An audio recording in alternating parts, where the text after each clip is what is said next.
I think that having some key guys back that we did not have in this last matchup, I don't see any sort of like mismatch where I don't think that our guys can match up with the Bears, especially if they are going to be without a few of those guys. I am going to see maybe I think to me the most interesting one is going to be how that Rome Odunze, if he decides he wants to muscle through the pain. I mean, I would imagine he would have to, right? Bears, Packers, got to be his first playoff appearance. It's interesting. If he does not play, that to me tells a lot about that player. It really does. Yeah, I completely agree, man. Because again, it could be the last game of the season, right? You want to leave it all out there. You got the next several months to kind of recover and all that. So there is your full Packers-Bears injury report. If you guys are watching this video back later, let us know in the comments. How do you feel about the Packers getting healthy? Do you think it was the right move sitting those starters the last couple of weeks?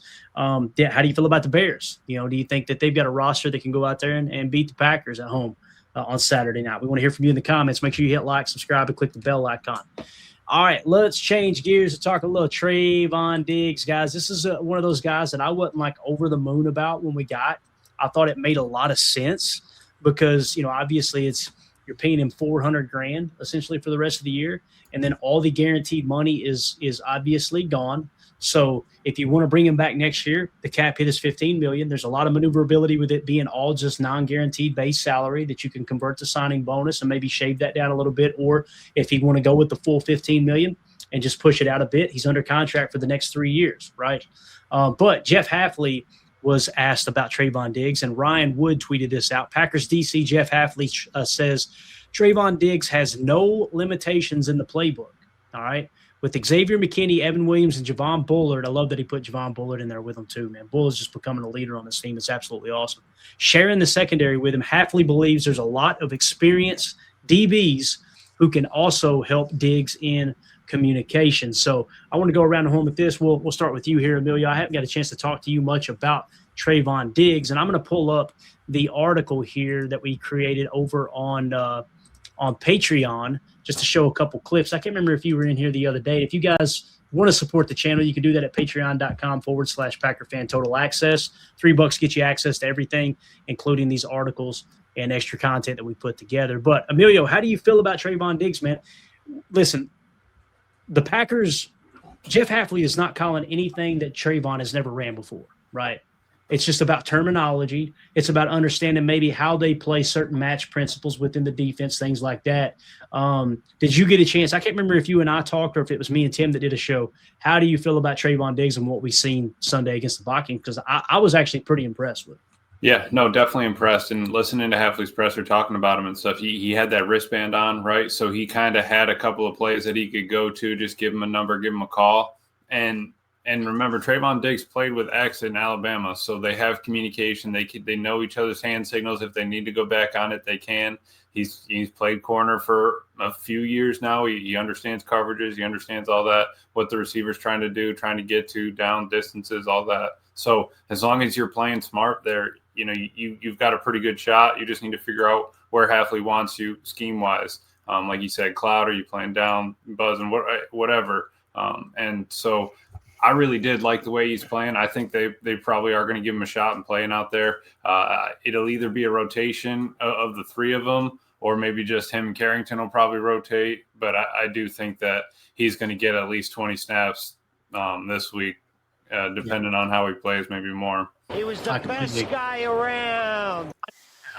So, Jacob, his numbers there Sunday against the Vikings, he played 32 snaps. He had 17 coverage snaps. He was targeted one time for 0 catches and a 39.6 passer rating when targeted, okay? Now, with the 39.6, I think that might have gotten grouped in with another site that had him giving up a catch, which was the swing pass. I don't count that as a catch on Trayvon, but if he's the closest defender and they want to count it, all right, cool. He ended up making the tackle, obviously, on the swing pass. That ended up being a stop, which is a positive play for the defense, obviously. The incomplete that we did have charted here, Justin Jefferson ran a slant in which Trayvon, it was really interesting because you could tell that Trayvon was playing underneath, right? Kind of underneath technique inside. But we know after the play had developed, he actually had curl flat responsibility. So it was like he was sugaring a little bit inside, like I'm going to play the hook curl, but he was prepared to go to the curl flat. And that's what put him in position to kind of make a play on that slant. He had 15 run snaps as well here.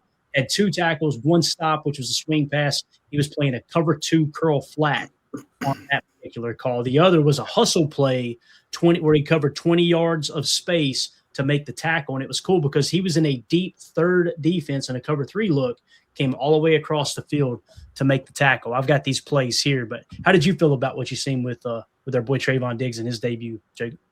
Yeah, just to clarify, because Alan Kaflat, just as you were starting to start this segment, he said, can you clarify what you were impressed with Diggs? We just put it right there on the screen for you. That right there is some pretty darn good numbers.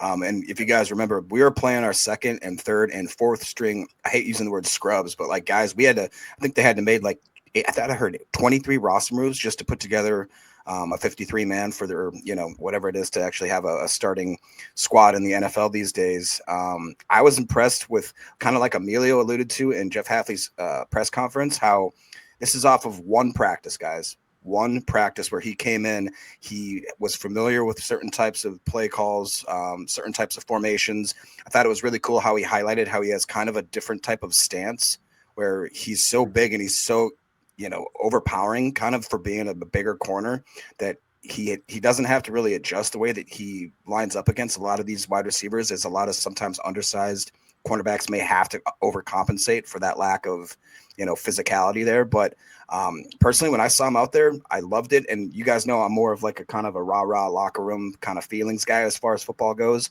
And the most impressive thing to me was that he said that Jeff Hafley was so impressed with the way that he's just melted into that locker room. Obviously we know the connections with Micah. I didn't realize that it sounds like he had a lot of obviously playing time with McKinney there in Alabama. And it just seems like these guys just opened him up, took him under his wing.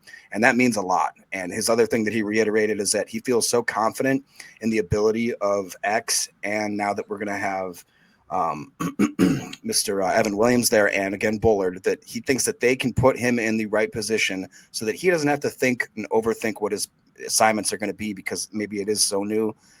Just kind of align him, like Emilio said, give him those little hand signals, whatever little nod, to kind of let him know where his alignment should be.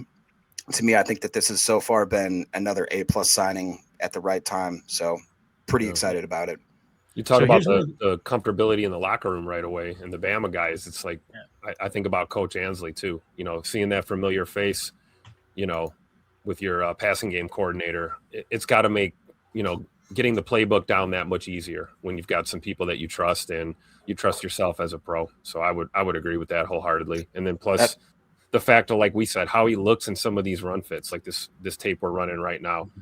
One of the biggest gripes with our corners was not just coverage issues, but play against the run and not being able to come up and make a play on the ball carrier. And here you see him doing an excellent job of, playing the run well and not giving up a big game. He gets hands on the receiver. He's playing a curl flat, so he's supposed to go to the sideline, recognize it, flip the hips. You see the quick twitch, finishes the play. He rocker stepped in front of that lineman or the tight end there. He literally didn't even know what he said. Screw it, I'm going to try to block somebody upfield. That guy just made me look silly. Yep. That is great. Yeah, it's a great rep, man. I kind of like what Caterpillar says right here, kind of encompassing what we're just watching on film right now. He says, Diggs' tackling is by far the most exciting thing to me. Plus his ball skills. I love CV, but his lack of tackling skills has taken at least 2 years off of my life. Yeah, there are times where I agree with that. But like you said, look, you watch that rep right there. That's a man that can still play football at a high level. Yeah, he's built like a safety too. He looks like a big safety. He really does. He's kind of. I seen somebody mention Kyle Hamilton earlier. Kyle Hamilton's a safety, but when I look at Diggs, he looks like he's built more like Kyle Hamilton than a Jair Alexander. You know what I mean? He just like he carries that weight well. Here's that hustle play. So he's playing deep third, guys. He's supposed to get deep left responsibilities here. And this safety kind of comes up, and you can see him square up and try to read the run. And you'll notice Diggs flash across his face. No hesitation. Watch him go make this play right here and save a touchdown. Look at this. No hesitation. Bang, go. Right? Yep. Make the tackle. He's watching that ball, right? He's watching what's going on there, and he knows deep third, the hell with it. The ball ain't going deep. I got to come up and make a play. Yep. And again, no hesitation at all, man. Just a great job. Great job. And then, of course, you got the rep. Here he is against Justin Jefferson. So you'll see he's playing off a little bit. This ends up being an invert two, a half invert, if I remember correctly. And what's going to happen is he's playing underneath. So he's kind of selling like he might be playing a quarters look. You see the hash being played here. So it could be a cover 6 look on the left side maybe. And then you'll notice, watch him come up last second, jump inside. And he's got curl flat. I just think it's awesome that he's shaded inside to try to deter that, and he's ready to shoot his shot outside if he needs to, right? And then, of course, Justin Jefferson, they throw to him. Maybe got there a little early, but, hey, no flag. And I would rather be him aggressive like that as well. I mean, you'll see him kind of jump the route here. And, again, they were showing a coffee house mug. Baron Sorrell, a little 99 drop here, Emilio. You see her, boy, dropping into coverage. And then, of course, there's the pass breakup by our boy. So, yeah, great job by Sorrell there too, right? Because that might have been the throw if he didn't take that away. That would have been. And that's what you got to do when you're getting that look in college football. You actually lurk as the DN on the backside and drop on a drag because you never know, Tim. You never know. But yeah, love that Sorrell got his head around and Diggs, man. He does play physical. I like, you want to funnel him. Hey, take that out route, but no, you sit on the slant and you get the breakup. That's how you have to play against receivers of the caliber of Justin Jefferson. You have to be willing to do that. Try to take something away. Yeah, you're just going to get smoked otherwise. Yeah. And when you look at it, like, again, you watch the TV copy. I was impressed with it, okay? We go back and we watch the end zone cam in the all-22. Looks good. PFF, he was the highest graded defender according to PFF with an 88.1, right? If I had the number right, I believe I had it right there. 81.5, I apologize. That number's wrong there. But he was still the highest graded defender for the Packers at an 81.5, which is wild. And I threw this up here because look at his highest graded game all season long. He graded in the 80s one time against the Packers in week 4. And outside of that, he only cracked the 70 mark once, and that was in week 1. Other than that, he didn't even get in the 60s, but just one time. So it was mostly 50s and 40s all year long. He steps in with Jeff Hafley on, probably a less than a week of practice, and bang, 81.5. The tape looked good. The stats look good. The passer rating when targeted looked good. Love the aggressiveness he showed against the run. Absolutely awesome, man. So, he looks good in a Packer uniform, rocking that 28. We'll take it. That's right. And he's happy to be here, man. He actually this got tweeted out by Cameron Azir. Hope I'm saying that name right, over on X. He played this clip here on Twitter for us, and it says, despite only being here for a week, cornerback Trayvon Diggs can't say enough great things about Green Bay. Here's what Trayvon Diggs had to say. It's amazing here. It's very, family-like. I click with these guys already.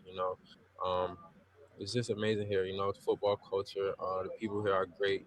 Just everything about it is very good. Yeah, it's definitely a different change because, just me being somewhere else my whole career and just coming over here, and it just feels natural, like it feels normal. It just feels like a great fit. So, it's been great. I'm just happy to be here. It's a blessing. Being able to be with these guys and play with these players, play with X again, like I was playing with him in college. So, it's just been fun. I've been enjoying this experience. It's absolutely awesome, man. We're building a team, not collecting talent, right? That's exactly what you're hearing right there. I think it's great. I love it right there, man.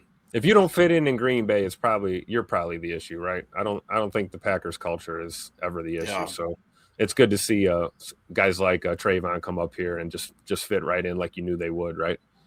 Yeah. And here was another clip. I tweeted it out earlier this week. I'll throw it up real quick. I thought this was awesome. This is a flashback to years ago in training camp. He actually had his son Aiden with him, right? In camp. Listen to what his son says here. And again, I think you could tell a lot about a person by how their children act. I know my parents were always like, you better not embarrass me. You know what I mean? Like you better know how to Dad, I remember I got cuffed in the back of the head multiple times. My dad, Mr. Renegade, Mr. Rogue Biker, right? If I didn't say yes, sir, yes, ma'am, I'm getting my ass whooped. That's just the way it was when I was a kid, right? Listen to Trayvon Diggs' son, Aiden, in this little clip. I think this is awesome. And I really love number 7 because it's my lucky number. I'm really good at football. I love the whole world. I love God and Jesus, and I love my family. Oh. How freaking cool is that, dude? Like, so which round do you think Aiden Diggs is going to get drafted in a few years? Right. Exactly. And he's got an IG account. I noticed that too. He had an IG account. There's all kinds of clips of him playing ball, man. So he's a baller. I love it. Yeah, really, really cool stuff there, man. So, again, if you guys are watching this video back later, let us know. How do you feel about Trayvon Diggs? How do you feel about Jeff Hafley's comments on him? He has no worries about Trayvon being open to the entire playbook come Saturday night against the Bears. Let us know what you think. Do you pick him up next year? Do you keep him on the roster for that $15 million? Do you try to there's really no need to extend him other than maybe give him a little bit of guaranteed money to make it worth his while in that regard as well. But let us know what you think about him. Make sure you hit like, subscribe, and click the bell icon so you know when we go live in the future.